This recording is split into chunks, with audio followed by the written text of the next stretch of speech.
Hello everyone and welcome to the lecture on Kubernetes Core Architecture Part 1.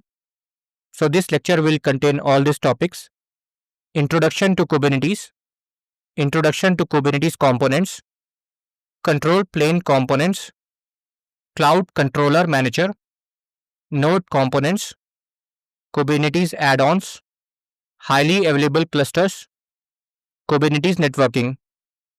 So first topic is Introduction to Kubernetes. Kubernetes is an open source platform for automating deployment, scaling, and management of containerized applications.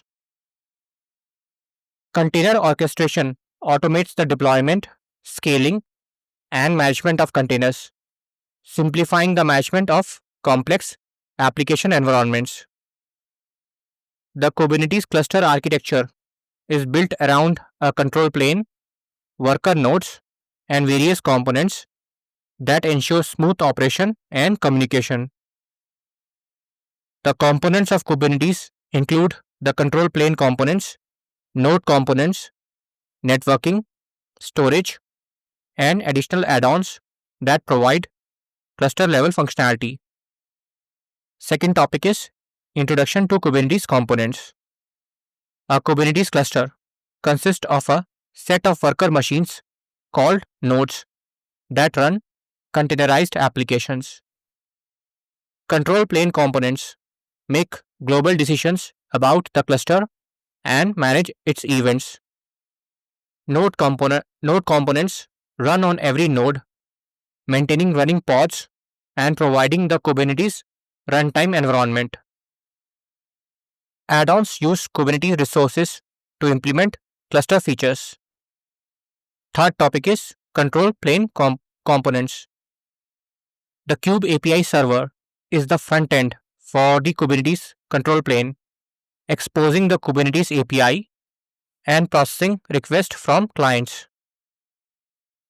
etcd is a consistent and highly available key value store that serves as the backing store for all cluster data. The Kube scheduler watches for newly created pods and assigns them to nodes, taking into account resource requirements, constraints, and other factors. The Kube controller manager runs multiple controllers that manage the cluster state, such as the node controller and job controller.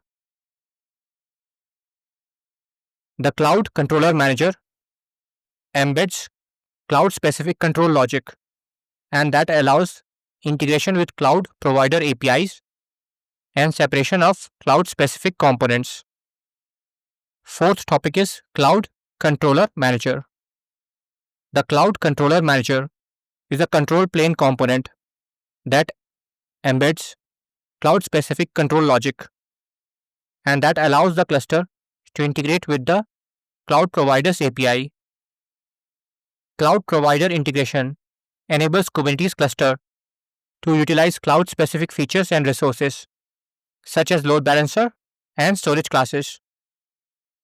The Cloud Controller Manager runs controller specific to the cloud providers such as the node, route, and service controllers. By separating cloud-specific logic from other Kubernetes components, the Cloud Controller Manager provides a cleaner and more flexible architecture. Fifth topic is Node Components. The kubelet is an agent that runs on each node, ensuring that containers are running and healthy within a pod. Kube Proxy is a network proxy that runs on each node, implementing part of the Kubernetes service concept and maintaining network rules for pod communication. The container runtime is responsible for running containers, with Kubernetes supporting various runtimes such as Containerd, CRI-O, and others, implementing the Kubernetes CRI, Container Runtime Interface.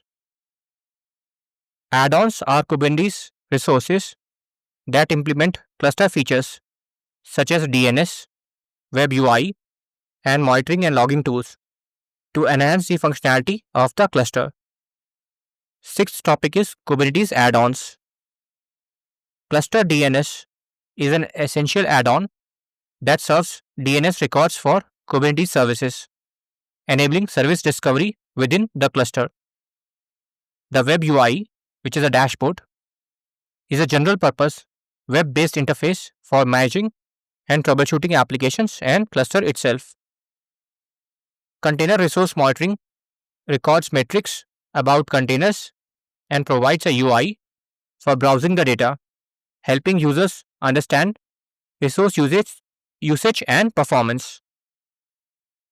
Cluster level logging mechanisms save container log to a central store and provide search/browsing interface, enabling efficient log analysis and troubleshooting. Seventh topic is highly available clusters.